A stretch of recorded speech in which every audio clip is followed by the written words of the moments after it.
Hindi mo kailangan yung milyones. You have to find contentment to be happy. Buong detalye sa hiwalayang Ellen at Derek, Ellen Adarna at Derek Ramsey fake news, wellness retreat, at breakup rumors.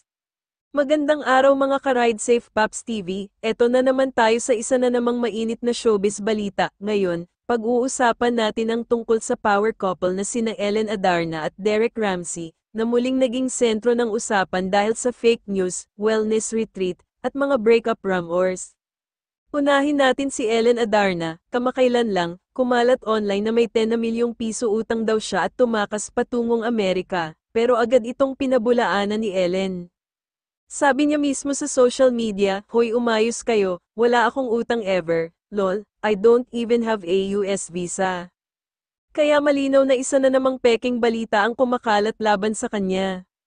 Derek's wellness retreat, samantala, si Derek Ramsey naman ay nasa Bali, Indonesia ngayon para sa isang matinding wellness retreat na tinatawag na Kaminoken. Layunin daw nito ay para mag-reconnect sa kanyang sarili, physically, mentally, at spiritually. Nag-post pa siya ng mensahe para sa anak nilang si Liana, "Papa will be home soon," ang sweet, di ba?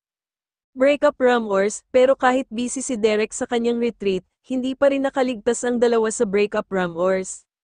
May ilang ulat na naghiwalay na raw sila, pero nilinaw ni showbiz columnist Christy Fermin na walang katotohanan ito. Aniya, maayos sila, yun lang. Si Derek mismo ay nagalit na rin sa mga clickbait articles at sinabing, "What balls asterisk T is this?" Kaya malinaw, tuloy pa rin ang kanilang relasyon.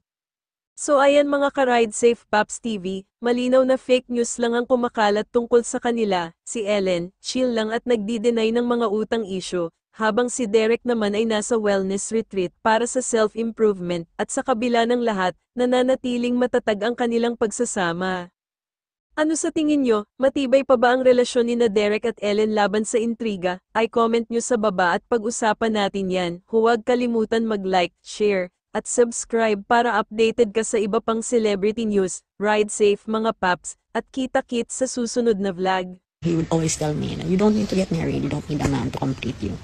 Anak lang ka, okay na. So, it was never in my plan, never imagined getting married. But here I am.